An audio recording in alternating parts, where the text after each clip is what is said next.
In Objective 2, we look at factoring trinomials by grouping.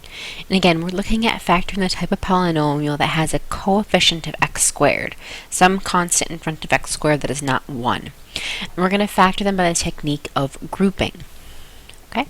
Now, how this begins is, if you recall, when we were factoring something that had a coefficient, we would take the last number, break it up, and try to add to the middle number. But that just doesn't work when I have a coefficient because of the interaction between these numbers. So what I would do to start with is multiply that first and last number, multiply a and c together. So in this case, 3 times negative 12 is negative 36. And use that number to find factors that are going to add up to that middle number of 16. Okay? So I know that negative 36 is negative, first of all, so I know that's going to mean I'm going to need one negative and one positive. And because I want it to add up to a positive 16, the positive number is going to have to be the larger. Alright, so what goes into 36? 6 and negative 6, but that would add to 0, so that doesn't work. 36 is also 12 and 3. 12 and 3 would be 9, so that doesn't work either. 36 is also 18 and 2. And 18 minus 2 is 16. That's the one that's going to work. That gives us a 16.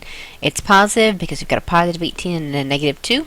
They multiply to a negative 36 and add to a positive 16. Alright. Now, here's the kicker. I cannot just use these two numbers like I would have if I was factoring something that had coefficient 1. Okay, I've got to do the grouping method. So the reason for that is 1 is always 1 times 1. But this 3 right here could be 1 and 3 or 3 and 1, and I'm not sure how that works. Plus, I don't even see the 3 in this piece. Alright, so what I'm going to do next is I'm going to rewrite this. So the polynomial was 3x squared plus 16x minus 12. And when I rewrite it, I'm going to write it as 3x squared plus not 16x anymore, but we're going to be using these pieces. 18x minus 2x minus, oops, that was supposed to be blue, but it doesn't really matter what color it was, minus the 12.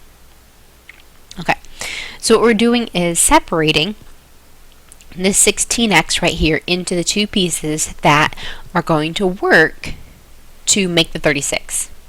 Okay, so we haven't changed the original problem, we've just expanded it, and that's what this piece right here is talking about. So we're trying to find the two numbers m and n that add up to that b number, and we're going to separate the polynomial by putting those two numbers in the middle. Okay, now we're going to group, like we would do in the grouping method, group the first two, group the second two, and factor each group. So out of the first two, there's a 3 and an x in common. So if I take that out, I'm going to be left with an x. 18 divided by 3 is 6, so x plus 6. And the second two, they both are negative, or the first one's negative at least. I'm going to take a 2 out. That's the only thing they have in common, so it's going to leave me with 2 times x. And negative 12 divided by negative 2 is positive 6. Alright, remembering that the x plus 6's are in common here, so if I take x plus 6 out, when I take x plus 6 out of the first group, 3x is left. When I take the x plus 6 out of the second group, minus 2 is left. This would be my final answer. Okay. So let's look at that method one more time in the next problem here. What I want to start with is multiplying a and c. So 12 times negative 5 is negative 60. Again, it's a negative number. The only way to multiply to a negative is with a positive and a negative. This time I want to add up to a negative 4, so the negative number has to be larger. So what goes into 60? 60 is 12 times 5. And 12 times 5 is going to add up to negative 7. Or negative 12 plus 5 is negative 7. So that doesn't work. What else goes into 60? 60 is... let's see, 4 times 15, and that's going to be 11, so that doesn't work. 60 is 6 times 10. Okay, that doesn't work either. No, that does work. That gives me negative 4. Perfect. I wasn't thinking about that there. 60 is 6 times 10, and 6 minus 10 is negative 4. Okay, so these are the numbers I'm going to use when I rewrite this to change the negative 4a into a 6a minus a 10a. Okay, so let's rewrite that problem. So it's going to be 12a squared plus 6a minus 10a minus 5. We're going to do our grouping. So the first two terms have a 6 and an a in common. If I take out or divide out a 6, I'm going to be left with 2a, plus if I divide out the 6a, I'm left with just 1. Alright, minus, because that one's negative. I can divide those both by 5. They have a 5 in common.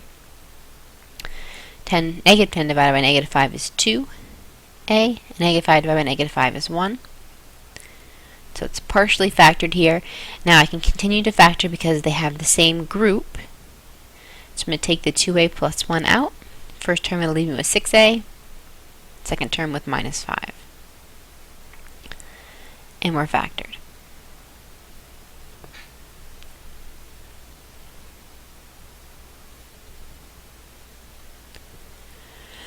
Now we've got a couple more factoring examples on this page. I'm going to use a combination of trial and error, and grouping. So since we just did 2 examples of grouping, let's take a look at a trial and error example. So for my trial and error, I'm going to think about 10 as being 1 times 10, or 2 times 5, and 24 as being 1 times 24, 2 times 12, 3 times 8, and 4 times 6. So there's a lot of possibilities in that 24. So this one might be a difficult one to do by trial and error. Let's give it a try anyway. Okay, now for the 10, I'm going to start with that one because there's only a couple different choices. There's a lot more choices with the 24. So I'm going to start with hoping that it's the 2 and the 5. So let's go ahead and put our 2x and our 5x in here.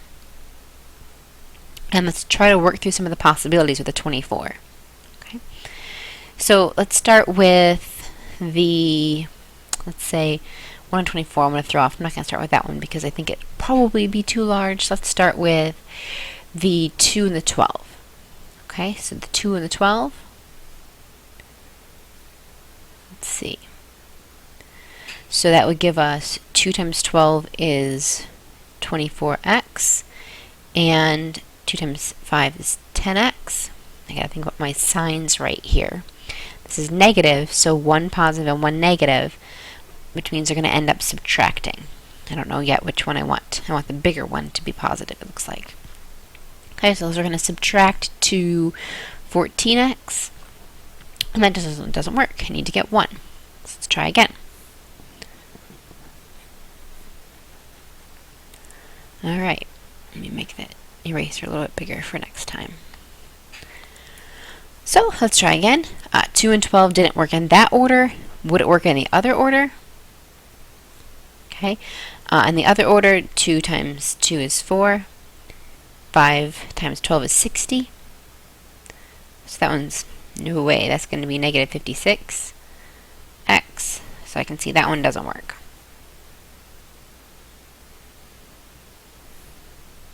Okay, so I've tried this one in both directions. Let's try 3 and 8. Okay, 3 and 8. 2 times 8 is 16. 5 times 3 is 15. X, of course. And if I have it as 16x minus 15x, that's perfect because that's 1x. Okay, so to do that, I need the 16 to be positive. So 2 times 8 needs to be positive, and 3 times 5 needs to be negative. Okay, so let's check that out real quick. When I multiply them together, 2x times 5x is 10x squared. 2x times 8x or sorry, 2x times 8 is 16x, minus 15x is 1x, and negative 3 and a positive 8 is a negative 24. So that works. So we have our answer. Alright. So we've gotten this answer right here by trial and error. For comparison, let's also do this problem by grouping, just to see how that works out. So by grouping, let me erase this right here. By grouping, what I would do is start by multiplying the 10 and the 24. It's going to be negative 240. I'm going to break down 240 into things that are going to add to be 1. I know it's going to be a positive and a negative, and the positive is going to have to be larger. Okay, so 24 and 10 would be 14. It doesn't work. Okay, so what else goes in to 240? I might want a calculator to help me divide that out. Okay, so 240 divided by 20 is 12. So if I do 20 minus 12, that's 8. Okay, so I need bigger than 12, less than 20. So let's try 240 divided by 16. That's 15. So 16 minus 15 is 1. Okay, so I found the set of numbers that's going to work. So I would start writing this down for grouping as 10x squared plus 16x minus 15x minus 24. Group them. You can divide both 10 and 16 by 2 and the x. Leaves you with 5x plus 8. And you can divide both 15 and 24 by 3. So it leaves you with positive 5x and a negative 3 into a negative 24 is a positive 8. They have a 5x plus 8 in common. When you take that out, you're going to be left with a 2x minus 3. Okay. So I just want to talk real quick about the differences in these two methods. The grouping method is a much more methodical method. Like once you find the two numbers, you have a process that you can use the grouping method.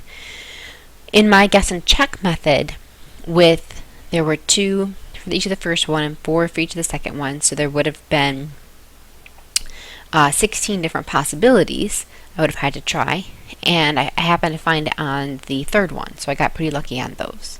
Okay, but that's about luck more than knowing and playing with the numbers like this. So both methods are good.